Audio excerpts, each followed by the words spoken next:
Welcome back to the Hub today. So how long should you go between hair washes? And if you're not washing your hair every day, how do you keep it healthy and looking good? Salon owner and stylist Alexandra Goresh Petalouda is here to share all the secrets. Yes. Alexandra, thanks for being here. Thanks so much for having me. Happy to be here. We are excited because this is a big question. How often should you wash your hair? What's the magic number? So I have to tell you, there is no universal answer to that. I'm sorry to say, but it depends on your hair type and texture and also your activity level. Okay. So if you're someone who's working out constantly and sweating a lot on your hair, you probably do need to wash it a little bit more often. Okay. For me, I think the magic number is somewhere between 1 and 3 times a week. 1 and 3 times a week. All right. Well, I'm at like 7. Oh, so we have to talk then. I know. Okay. So, but you have learned that through this to extend that time, you need to keep your scalp healthy. Yes. And how do you do that? So dry shampoo is amazing, but what was happening is people were using dry shampoo and thinking it was cleaning your scalp, and it's not cleaning your scalp, it's just absorbing oil. Okay. And so because of that, people were developing scalp issues. So I actually developed last year Metamorphosis, which is our very own product. Right here. And it has silk peptides in it. So it's something that you can use in between shampoos. Even if your hair is dry, you can let it air dry into your hair. Okay. It's not an oil. It doesn't leave any residue in your hair. Okay. And it actually helps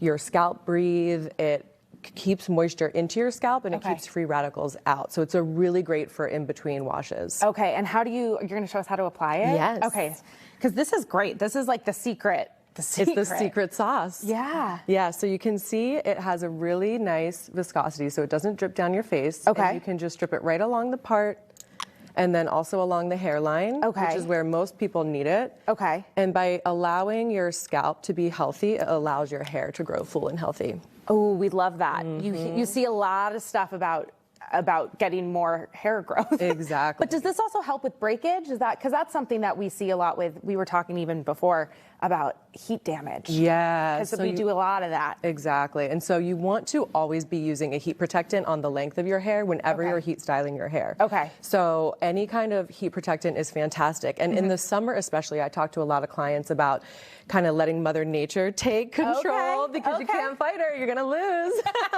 She wins every time. She's going to win every time. So some of my favorite products for that, I have R&Co's Cool Wind, which is a really fantastic air dry cream that you can put in your hair when it's wet, let it air dry, super low maintenance. You don't have, just put it in and scrunch it and you don't have to touch it.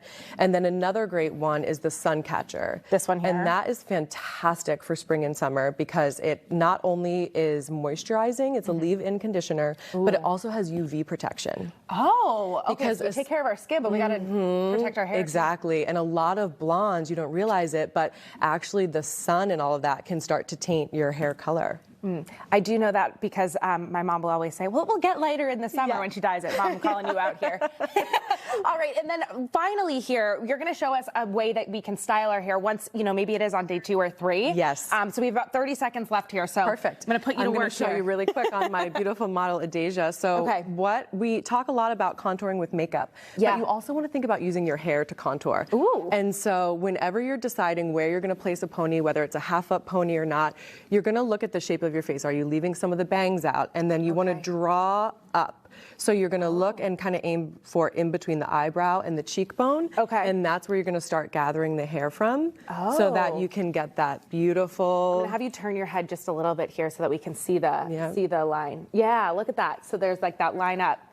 All right. Yeah. This is amazing. And you have more tips on your Instagram. So you guys go follow Alexandra so that you guys can get everything. Thank you so much for being here. Thank you, ladies. We'll be right back. More to come here on The Hub today.